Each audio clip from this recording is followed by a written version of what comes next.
All right, now we are on the fourth movie in this module on technology, and we're going to be talking about TPAC. TPAC is Teaching Pedagogical Content Knowledge. And I've put together, or I've found, actually, I'm sorry, I found a 2-minute video online TPAC in 2 minutes.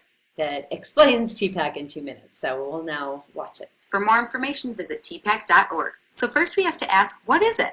Well, TPAC is a framework that combines 3 knowledge areas: our technological knowledge, content knowledge, and our pedagogical knowledge. And it looks at how they work together to increase student motivation and to make the content more accessible to students. We look at the content as the what. It's the subject matter we're teaching, like ecology, music, algebra, health, geometry, or art history, to name a few. Then we look at our pedagogical knowledge. It's the how. Every teacher has tools, so let's put them to use. Are we going to be using direct instruction? Will this be inquiry-based, group discussions? How are we going to make the content more accessible by the way we present it to our students? Then we look at selecting the appropriate technology because it's the partner. What tool will we select to make the content more accessible to the students while supporting the pedagogical strategy which we've identified will help to deliver this information to students? We must identify those support features to really help us use technology to reach our outcome. As we understand them individually, we can start to see overlaps. Our TP knowledge allows us to understand how we're making the content more accessible. Our TC knowledge allows us to identify the affordances of pairing the appropriate technology to the content. And our PC knowledge allows us to identify the affordances of pairing the appropriate pedagogical strategies with the content. TPAC comes from the overlapping in that center spot, or as we refer to it as the sweet spot, when all 3 knowledge areas work together. It's crucial to remember that surrounding this is the context. That's you and your students.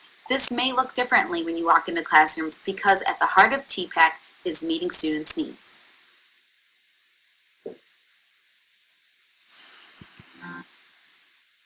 All right, okay, so that was just 2 minutes of TPAC. Now I'm going to go through and talk about it as well, or show you the slide. So I want you to, it is about 21st century learning, and it's about representing content in accessible ways to individuals based on their specific contexts. So the content knowledge, the pedagogy, and the technology.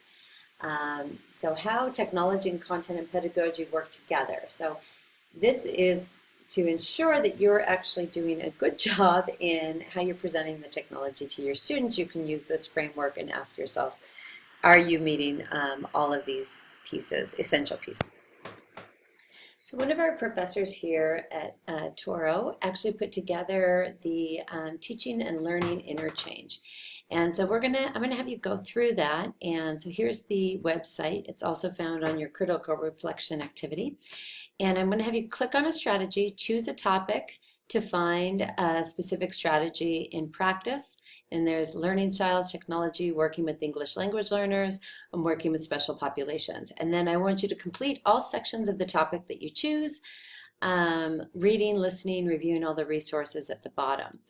So this is what it looks like. So when you go to that website, it says launch video cases. Oh, and we have the same problem. So now I've fixed that problem, and we've got launch the video cases.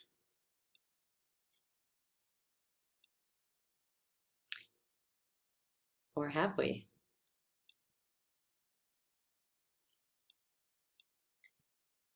And use. Okay, so now it'll take us to the strategies in practice. And so I'm going to click on strategies in practice. You can see the learning styles. I'm going to pick working with special populations and students. I'm going to look at scaffolding. So we can go through and it says to ensure that a student success, break down the complex concepts into smaller comprehensible steps. Victoria builds on student knowledge to introduce 2-column proofs. And then you can go through, check all of these and decide on your answer, then you'll hit next. And I want you to go through the entire module until you get to the bottom and let's see. And then I just want to, you're going to click on a teacher. So you'll be going through this and you'll see that at the very end it also gives you some resources. I want you to check those out as well. All right, let's go back. And so then once you've completed that, then of course you're going to write about it on your critical reflection activity. And then I'm going to have you, whoops, and then I'm going to be done.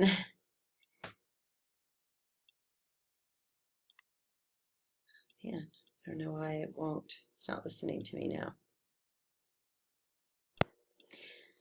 All right, so we have, whoops. So I've updated it now. I'm going to take my photo off there. So you're going to launch the video cases. And I have to hit click and trust, but now that brings us to this website. So you are going to go into strategies and practice. You'll choose one of these. So I'm going to pick working with special populations, and then I am going to click on special needs. And then you'll click through all of those. You'll take a look at the resources at the bottom of each page and answer the different questions that are there. And then once you go through that, you're going to answer some questions on your, on your critical reflection activity. So, so just telling me which topic you chose, and then you know what you learned from that. So I just want to now take a minute to just show you what your book says and has some of the areas where your book talks about assistive technology, which is the next piece that we're going into. And assistive technology is there to help a student meet his or her IEP goals and participate in general ed. And this could be a device, but assistive technology could also be a service. And it's there to help possibly the student either communicate or perform an academic task or participate in the social or extracurricular activities. Maybe it's to help them move or travel around school or use proper seating and position and access materials. On page 219, they go through and they show you some different assistive technology tools that are available. I'm not going to go into these because I know that you guys have your book and can go ahead and take a look, but a lot of them are around, these are all around reading.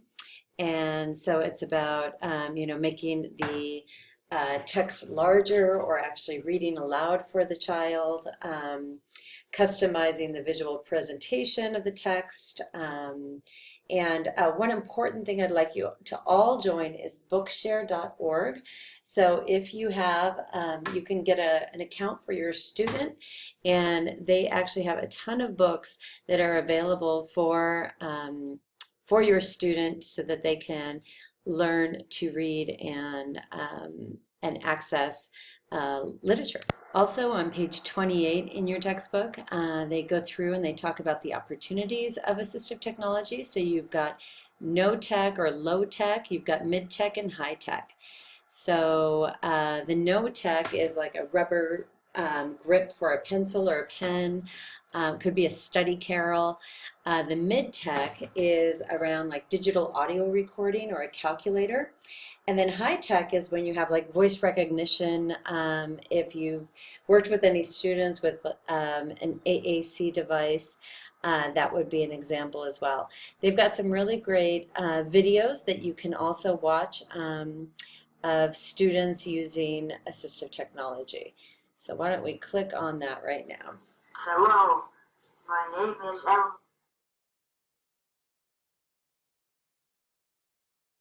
Can you tell us a bit about how you communicate, Ellen?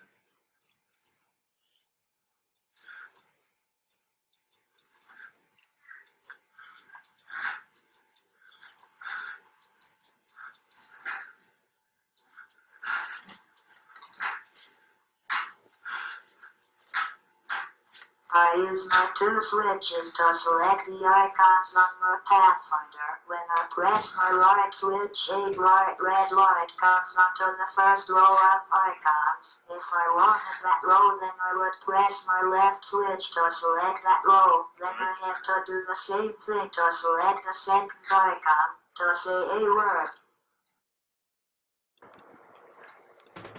So the big thing here is that whatever is needed for a student to do a task in an environment or to meet expectations. So the two parts here are that you have the student who needs the assistive technology as support.